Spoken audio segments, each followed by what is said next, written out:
It's like that.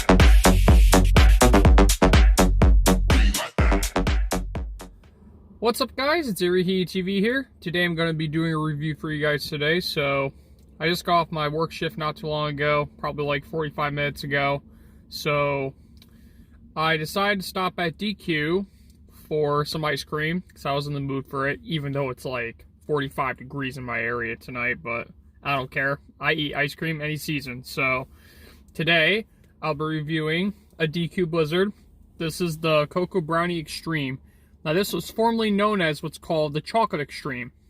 So the Chocolate Xtreme has brownie pieces, chocolate chunks, I believe, and chocolate fudge and vanilla ice cream. That's what the Chocolate Xtreme is.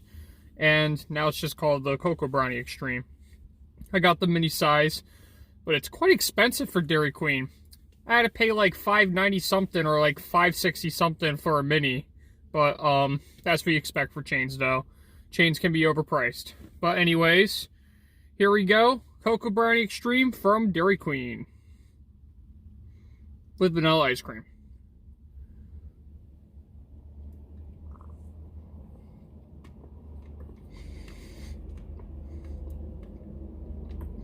Mmm. That is delicious.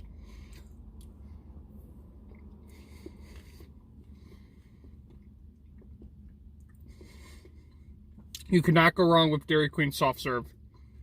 Never disappoints me.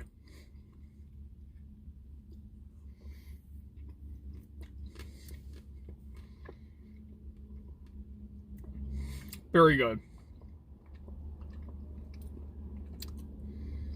This is definitely one of my favorite Blizzards of all time. But in my eyes, which unfortunately is discontinued, but every once in a while Dairy Queen locations would get them. Brownie Bar Blizzard. That's my #1 favorite Blizzard at Dairy Queen. If only they still had it available, but the Coco Brownie Xtreme, though, is close enough. Just no brownie batter, pretty much. So I'm going to rate this a solid 10 out of 10. Thanks for watching, guys. Please comment and subscribe below, and as always, peace out.